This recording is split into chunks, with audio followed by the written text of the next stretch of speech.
By the end of this video, you should have a noticeable improvement on your ability on how to trade a supply and demand trading strategy using techniques so simple that even Uncle Ricky could learn it. Now, to do this in a short space of time, I'm going to abbreviate the video and chop it down horrendously because I know that it's going to take me 3+ hours, but for you it will hopefully be less than 15 minutes. First of all, we're going to find out what is supply and demand using a non-trading terminology. Second, we are going to look at the rules which we're going to use in our backtesting. Third, we're going to look at data analysis. Fourth, we're going to look at pair characteristics. And 5, you go again with the improvements. That's it. 1. What is supply and demand? Well, think of it like this. It's not specific to trading. It is a very generic term which is used on a day-to-day basis for the buying and selling of goods, or it could be for a service or anything like that. So I'm just going to give you a really brief, basic, silly example which I give to the guys in FTR just to try and get that understanding a little bit more crisp. So we're just going to say that there are 10 people looking to buy one apple from one store for the price of $1. The price of that apple is probably going to increase because 10 people want it. Okay, so when there is a over demand and under supply, what that does is it pushes up the price because you've got person number 1 saying, yeah, I'll buy it for $1. Person number 2 says, I'll buy it for $1.50. Person number 3 says, I'll buy it for $2, and so on and so forth. The price goes up until it reaches what's known as a ceiling. So a ceiling price, which is otherwise known as resistance on the chart, usually. So, price just continues going like that. Now, in the other example which you've got is you've only got one little person down here looking at a selection of 10 stores selling apples in there at the price of $1. What's this guy going to be able to do? He's going to be able to haggle effectively and say, look, there's 10 of you selling these apples for $1. I'm going to go to store number 1 and say, I'll give you 50p and figure, 50 cents and figure out how low he can get the price because they're trying to sell their lowest rate. So effectively what that's doing is it's probably going to drop the price of those apples. If there's 10 apples and only one person who wants them and he only wants to buy one of them, he's going to get the pick of the bunch. So what does it do on the market? It moves the market down usually in a zigzag motion like that as well.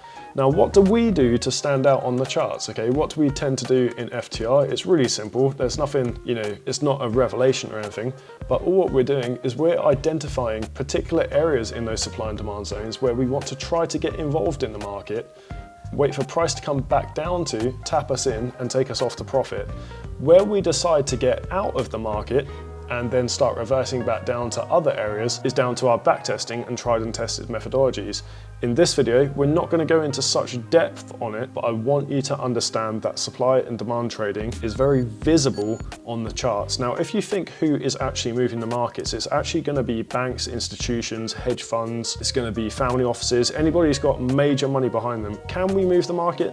I don't know. I don't know the truth behind that, but success leaves clues, all right? So if you think of banks and hedge funds, they're always making money, they're leaving clues on the market. Now, we will go into the backtesting section, but first of all, what do I say that we need to do? We need to identify our rules for backtesting. So, rules. Rule number 1 is mark everything that we think is a supply and demand zone. Now, that could be opposite candles, it could be clusters where everything's sort of like moving, it could be order blocks, it could be support and resistance, anything which looks like it could be a supply and demand zone, and that's it. That's the only rule which we've got. Mark everything out. Next up, what we're going to do from that is gather the data. Now, this is the absolute key information in any trading strategy, is the data gathering. If you're not gathering the correct data, your strategy is rubbish, or it's likely going to be rubbish because you can't improve on it. You can't improve on your own ability, you can't improve really on anything. It would be potluck if you're just making changes without tracking it. Okay, so data gathering, what we're going to do. Did it hit? I always hit. 1A, was it the current leg or the future leg? I'll show you on the charts what I mean by that, because it would just be quicker than doing it in here. And number 2, did it hold? And then what we're going to focus on is the characteristics, winners versus losers. Okay, so we're just going to see what worked, what didn't on a generic scale. And then, oh, I didn't write it on there, we go again. So that's where you get your strategy from. You get all of this information, you put it on a piece of paper or onto a spreadsheet, you figure out what works with the winners and what works with the losers, go through, practice taking those trades on a backtest simulation so you can then take it forward into the live market. But before you go live on an open market, what you need to do is need to identify within those key supply and demand areas, is there a way to improve your risk reward ratio? Now, is that by shifting your entry a little bit? Is it about moving your stop loss, or is it about moving your take profit targets? Now, to keep things simple, we're just going to use the daily time frame. If you think of the bigger movers in the market, like banks and institutions and all sorts, like, generic term, they're not really looking at the 15-minute, are they? Like, they're using red news events to disguise their trades, and that is where they're leaving clues for us. So we're going to identify where they're getting involved in the market most of the time, and we're going to see how price reacts to those areas.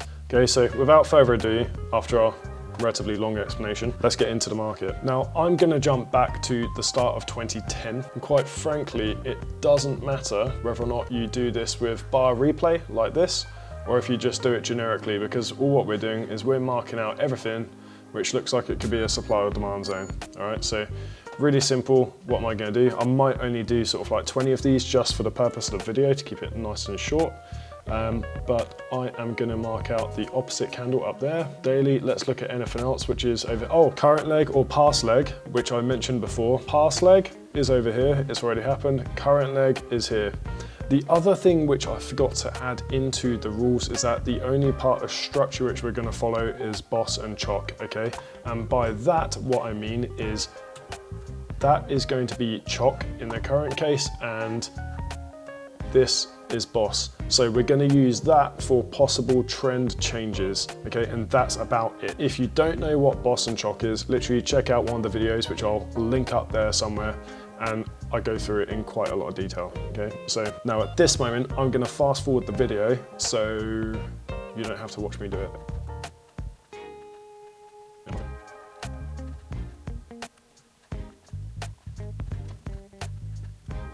Now, a quick caveat, because I'm rushing through this, there are going to be ones which I miss. So, if I do miss any, feel free to stick them in the comments if you want. We can go back and have a look at it yourself. But I am going to miss them because I'm just skipping through. But I'm generally just picking out the supply and demand zones using the opposite candles of the start of the last move. So, or right at the end of the last move. So the guy's stuck in the wrong directions. Technically, blocked orders, okay? Or order blocks, if you want to use the new marketing term for it. So,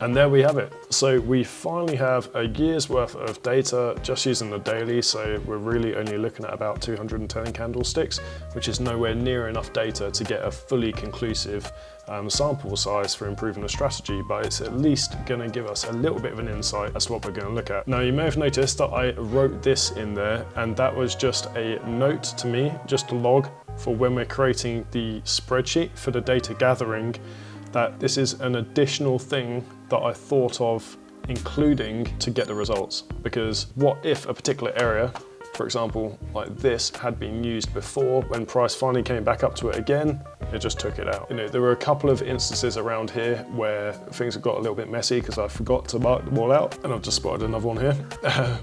But it's just making sure that we gather the information. Doesn't matter about winning or losing, it's just about getting the information right. Hello? Hello, this is a Barclaycard fraud prevention call. Now, I hope you don't mind, but I have slightly changed the information which we're looking to gather, because I thought this would be a little bit better for when we are piecing together the strategy for improvements.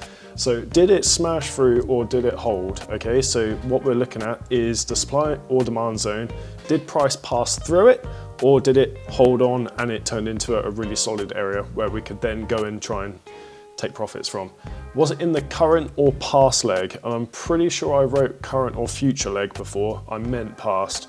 And also, really key information, where did it hit next? So where did price go to from this supply and demand zone? All right, and then just a screenshot of it in case I fancied it. From here, we could also add in, which we will do. Let me just move my cup of tea, which I just got. Characteristics, right? So those characteristics are gonna be things like, was price slow approaching it? Was it aggressive approaching it? Was it aggressive leaving it? Was it slow leaving it? Basically, was there imbalance or no imbalance? Were we going pro trend or counter trend? That's probably about it. So here we go, the boring bit. And I've just realized before we actually get into it, we're gonna have to do the date of the SD zone. So the date that the zone formed, because the entry of it doesn't matter so much, it's actually when did it actually form. It's going to be easier to find it on the chart because I could always say, right guys, go back and have a look at the one which happened on the 16th of December 09. Which one of these do we say we got involved in? It was in the zone 4 days, 4 trading days starting off. Just had to add that. This should be it, okay? So let's get stuck in.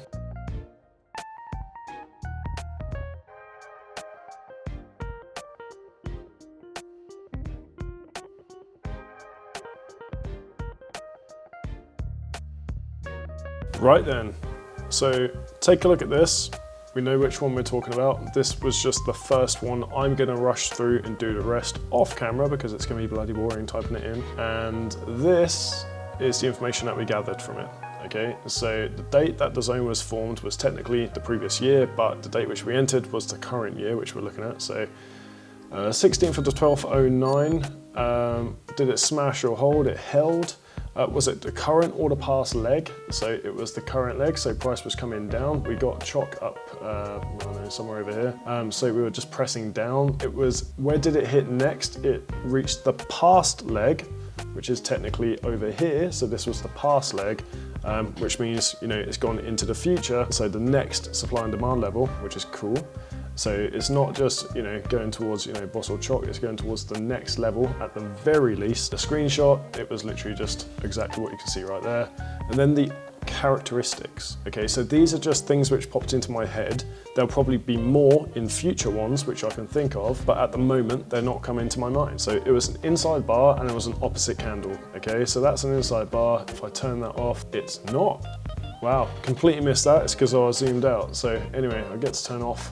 That was the opposite candle. I'll take that out. I'm glad that I'm just going over this to check it with you guys. What happened? Zigzag back.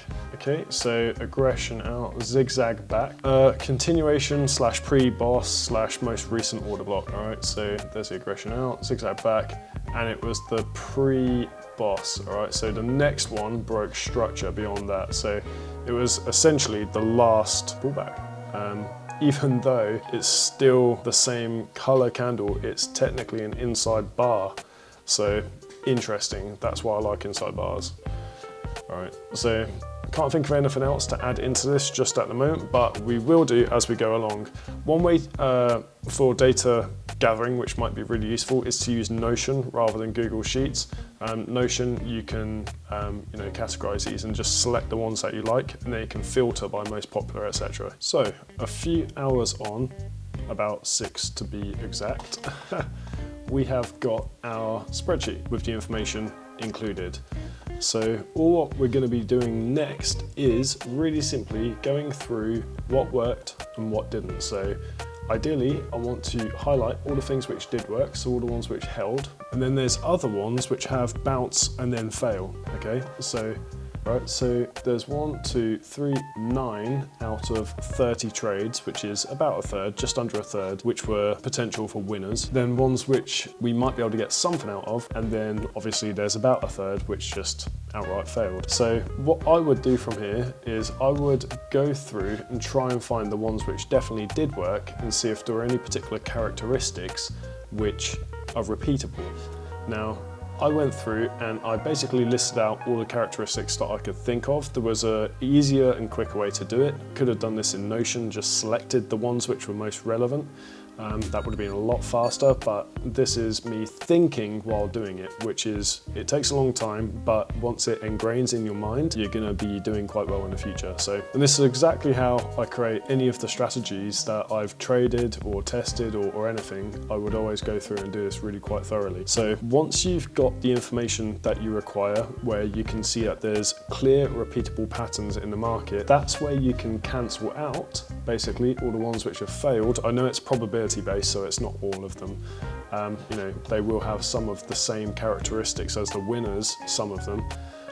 But generally speaking, you stop doing all the things that are definitely failing and you start doing more of the things that are winning, and therefore you're taking less trades, and the trades which you do take are higher probability of winners. Now, in a future video, what we'll be doing is we'll be going through this in a lot more detail, and as we've just done the strategy just using the daily, we're going to drop down to a lower time frame if we can, and looking for reversible or continuation chart patterns. And that's exactly how I trade, because at the end of the day, the market tends to move zone to zone based on supply and demand. So if you like this video, just give it a thumbs up, allow other new traders or experienced traders to see this video. It would be a great help to the channel. To me, it gives me an incentive to keep going with more videos, and it will help a lot of people out. And then finally, before we just finish, what I would expect you to do, and what I tend to do myself, is once you've got your list of confluences which you're happy to use, essentially you want to go back to the same section of time and backtest it. So re-backtest it so it becomes second nature. Do it once, twice, 3 times. Just keep doing it until you're just taking those trades which tend to be winners. I know that you're essentially just using the same time period, so there might be a bit of like memory there, but if that's the case, move on to the next section. You should start to see a really good positive improvement on your trading. I would recommend, even if it's not for this strategy, and you know, if you're trading a different style, use this methodology. It takes a long time to do, but you know, good things come to those who work hard for it. The difference between this and just taking a strategy straight out of the box is that the strategy straight out of the box gives you generally a fixed return, whereas if you can modify things yourself just a little bit, that's what makes you an outlier in the industry. Okay, so hope this has been helpful. Subscribe, and if you want to learn any more of this type of stuff or this style of trading, feel free to join us in FTR. So take care guys, see ya.